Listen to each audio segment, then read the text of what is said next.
वनिता की सगाई हो गई है। घर में सब बहुत खुश हैं।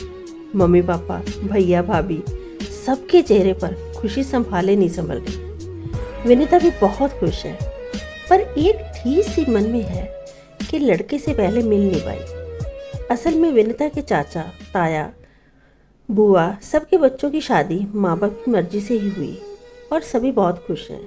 इसलिए मम्मी पापा ने जब लड़का देख लिया तो सबको तसल्ली थी कि सब ठीक ही होगा। वनिता की भाभी कामिनी उसकी सहेली जैसी ही है।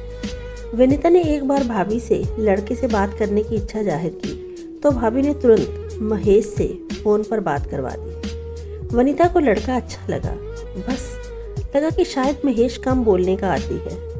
वैसे महेश दिल्ली में एक अच्छी कंपनी में मैनेजर की पोस्ट पर है।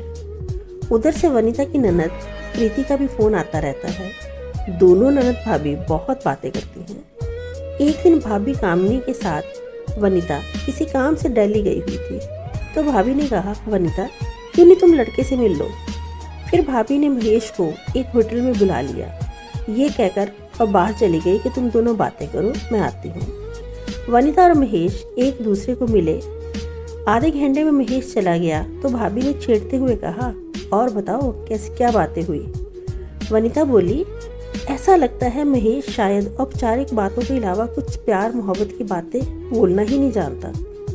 भाभी ने कहा, अरे शादी के बाद सब रोमांटिक हो जाते हैं, जानती नहीं तुम्हारे भैया की शादी से पहले जबान नहीं खुलती थी और अब जबान बंद नहीं होती। वनिता हंस पड़ी। शादी का दिन आ पहुंचा। वनिता ससुराल चली गई। उसकी ननद प्रीति ने और उसकी सास ने उसे गले लगाया। सारा दिन रस्में चलती रही। रात हुई। प्रीति वनिता को तैयार कर उसके कमरे में छोड़ आई।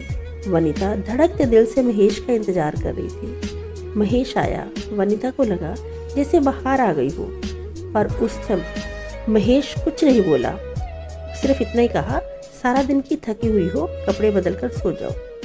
और वह बेड की एक तरफ सो गया। वनिता सारी रात सो नहीं सकी।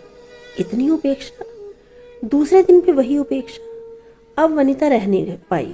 पूछा, पत्नी लाए हो या घर के लिए बहू लाए हो। महेश बोला, मैं तुम्हारा दिल नहीं दुखाना चाहता, पर ये शादी मेरी ज़बरदस्ती से हुई है।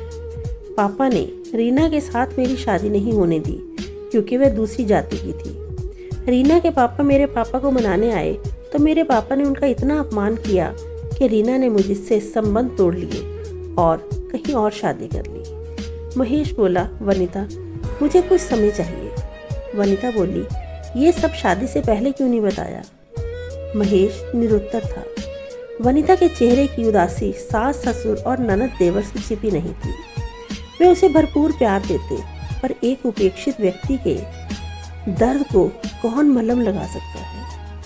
एक हफ्ते के बाद पापा उसे लेने आए।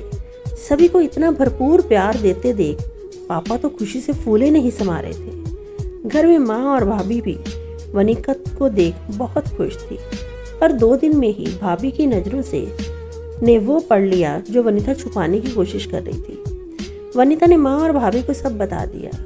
भाभी बोली, वनिता थोड़ी एडजस्टमेंट तो करनी ही पड़ती है, फिर महेश तो कुछ समय ही तो मांग रहा है। वनिता जो कि ये सोच कर आई थी कि अब वो वापस नहीं जाएगी, भाभी की बात से समझ गई कि वह पराई हो चुकी है।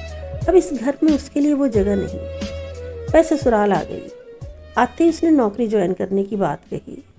सभी किसी भी तरह उसे बहुत खुश देखना चाहते थे। वनिता आखिरकार नौकरी पर जाने लगी। वनिता और महेश के बीच की दीवारें गहरी होती जा रही थी। एक दिन महेश को आगरा जाना था ऑफिस के काम से, तो उसने उससे ऐसे ही पूछ लिया, क्या चलोगी आगरा। वनिता बोली, हाँ, प्रेम की यादगार ताजमहल को देखने का बहुत मन है, पर तुम्हारे साथ नहीं जाऊंगी। महेश बोला, तो फिर किसके साथ जाओगी। वनिता बोली, वो समय आने पर ही बताऊंगी। महेश चला गया। इस वक्त वह ताजमहल के सौंदर्य को निहार रहा है और रीना को याद कर रहा था कि जानी पहचानी खनक सुनकर उसने पीछे मुड़ा तो देखा रीना और उसके पति को देखकर वह बहुत हैरान हुआ। दोनों ऐसे रिएक्ट कर रहे थे जैसे आज ही शादी हुई हो। रीना के पति को जब पता चला कि ये महेश है तो वह रीना को वहां से ले गया। महेश बहुत आहत हुआ। सोचने लगा जिसकी खातिर उसने इतनी अपनी खूबसूरत पत्नी की उपेक्षा की है, वह किस तरह अपने जीवन में खुश है। महेश घर आया। वनिता से प्यार से बात करने और उससे मिलने की इच्छा जाहिर की तो वनिता ने उसे पीछे धकेलते हुए कहा, महेश, बहुत देर हो चुकी है। महेश ने वनिता को ताजमहल की बात बता दी तो वनिता और भी आहत हुई। उसके आत्मसम्मान को और गहरी चोट लगी। बोली, अच्छा, उधर से उपेक्षित होकर तुम्हें मेरी याद आई। महेश, ये मत भूलो, तुम्हारी उपेक्षा ने मुझे जो घाव दिया है वह चूंकि बहुत गहरा है, फिर भी मुझे समय चाहिए। अब महेश दिन रात वनिता की खुशामद करता। आखिरकार वनिता कब तक ना पिघलती। गृहस्थी एक सामान्य पट्टी पर आ गई। ननद प्रीति की भी शादी हो गई है और देवर रोहन के लिए लड़की ढूंढी जा रही है, पर रोहन ने साफ कह दिया है कि शादी तो अपनी मर्जी से ही करेगा। घर में फिर से घमासान युद्ध होने लगा। पापा दहाड़ रहे हैं, जात बिरादरी से बाहर शादी नहीं होगी। वनिता को घर से इतना प्रेम और सम्मान मिला था और बदले में वनिता ने भी उन्हें अपना बना लिया था। आज वह बोले बिना नहीं रह पाई। बोली, पापा जी, पहले महेश की जबरदस्ती शादी करके आपने उसे जो पीड़ा और मुझे जो घाव दिया है वो अभी तक रिस रहे हैं। ठीक है, हमारे बीच की दूरियां खत्म हो गई हैं, पर घावों के निशान तो दिल पर पड़ ही जाते हैं, वे कभी नहीं धुलते। आज आप इतिहास को मत दोहराइए। जो अन्याय आपने महेश पर और फिर मेरे साथ किया, अब किसी और लड़की का जीवन बर्बाद आप नहीं करेंगे। चूंकि पापा वनिता को बहुत प्रेम और इज्जत देते थे, शायद जिंदगी में पहली बार वो झुके थे। बोले, ठीक कह रही हो बहू।